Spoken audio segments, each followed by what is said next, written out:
Welcome to this week's episode of Lips Garage. Today we're going to be doing a quick highlight or recap video of what I did to the Impala and some of the things that happened after the video I released. Again, this is my daughter's 1966 Chevy Impala. It has a factory 283 V8, 2-speed power glide. The first video saw me do some maintenance to it. The second video, let me get the hood up, showed a couple of modifications that I did to it. So we had put in an HEI distributor, we had put in the 4-barrel carburetor, and intake, messing around with some of the cooling stuff. At the moment I do have the exhaust manifolds off, doing some work there. Some of the things that I ran into that I didn't show on the video.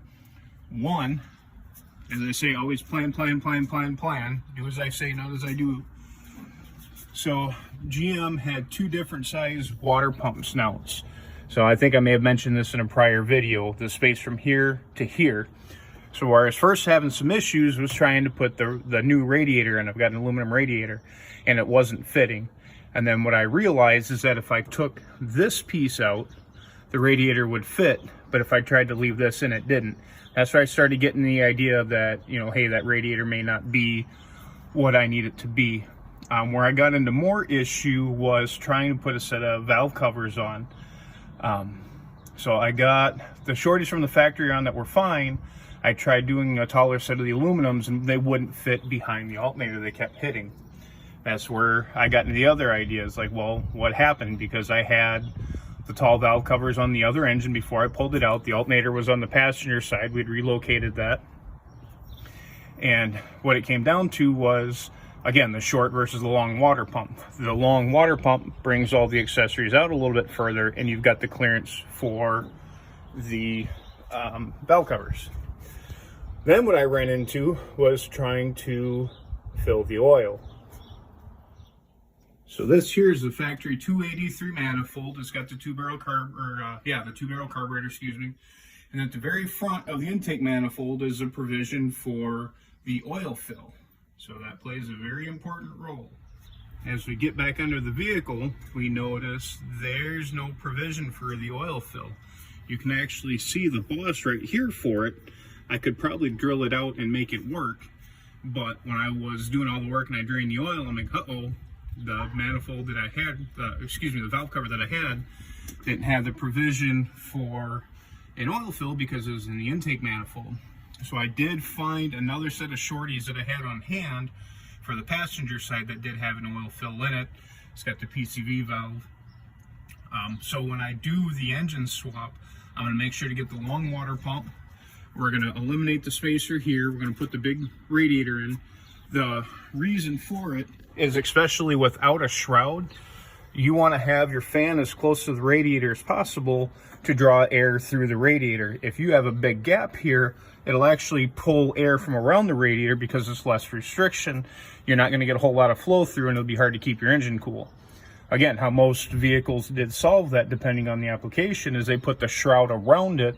So again, it would draw straight from the radiator instead of around it. But again, if I have the right front accessory setup, get the right radiator in here, that won't be an issue. I can run it without a shroud, or I can make a shroud if I want to go that far. Coming down to some of the exhaust issues. So the original set of manifolds that I had actually had a bolt stuck and it was sheared off, so I wasn't able to use those. I did replace them, and then I pulled the dual exhaust off the other Impala. You can't see from this angle, but that little snout right here is actually misshapen a little bit. And that's supposed to fit into this little heat valve. And then this bolts up to the bottom of the exhaust manifold. Well, this is a beveled edge, and it didn't fit flush and square on the end of the pipe. So I did end up having a little bit of an exhaust leak there. Easy to fix, it was just an issue. Same thing down low with the transmission cooler lines. When I pulled everything out, those were all rotten. So I found I had plenty of good metal. I just cut them back, put an adapter on, and used some rubber hose. Now, if you're going to cut the end of that hose off, the end of the metal line, if you can, it is recommended to put a little flare on that. That way, when you put the hose end on, or the clamp on, it's got something to clamp against, and you're not just spitting pressure back beyond your connection. The other part is changing the intake. Changed a lot of the geometry here. So I do have the throttle rod hooked up. I don't have full throttle. I've got pretty dang close, but I don't have full throttle, but it's only a 283, so I wasn't gonna have a whole lot of throttle anyway. So I did have to modify that a little bit to get it to fit and work right. And then this piece here is the transmission kickdown cable. So what that does is, when you're just driving normally, you're gonna have one shift point. Again, a Power Glide is only a 2-speed, so you're only gonna have one shift. That's why race cars like them.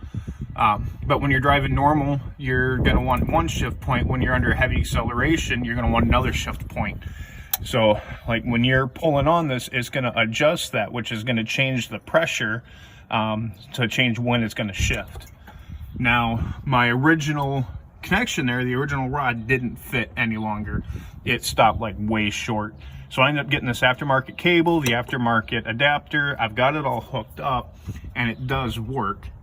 But the same issue as I was having on the other Power Glide, if I can get down in here, is the actual linkage at the transmission. I'm sorry I can't get a good view of it, but it kind of feels like I'm stuck halfway between gears. So I've got to take a look at that some more.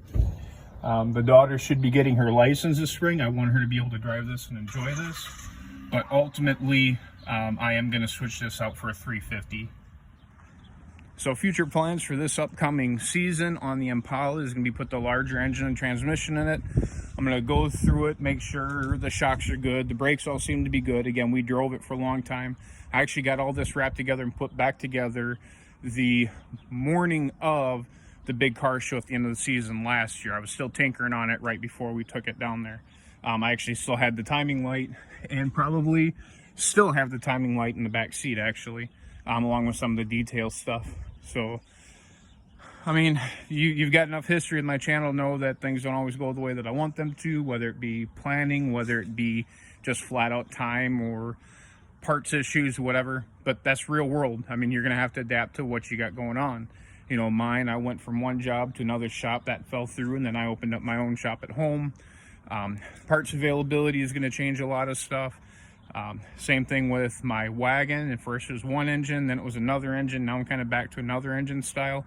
So things that I bought for the original conversion aren't going to work anymore. So I'm in talk with the manufacturers and suppliers, see what we can do to adapt. So, I mean, you can plan out as best you can. It's always going to help if you can stick to that plan, but always leave room for a little bit of variation. If you get too upset when things happen, then you're just going to be miserable and you're going to giving up on the project. So definitely have that outline, definitely have that plan, have that goal in mind, but don't be so set to the plan that you don't have the ability to adapt when situations outside your control arise. But as for that, again, it was just a quick recap this week. I've got one more episode I'm going to put out for this year having to do with garage maintenance itself. And then I'm going to take a break and shoot some better content for next year. Next season, I'm sorry. I do have a bunch of project vehicles lined up. I'll get some highlights on those in between as I kind of get things set up. The first one that's going to be the full build is going to be the 54 pickup. I've got most of the parts I need to put that together. Just waiting on getting the rest of the shop set up. So again, I've got this video, I've got one more I'm going to put out hopefully next week, and then I'm going to take a little bit of a break so I can get some more quality content out. As always, feel free to give a like, give a comment. Click the subscription button if you so choose.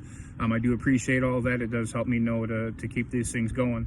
Otherwise, I do appreciate everybody tuning in, and we'll catch you next time.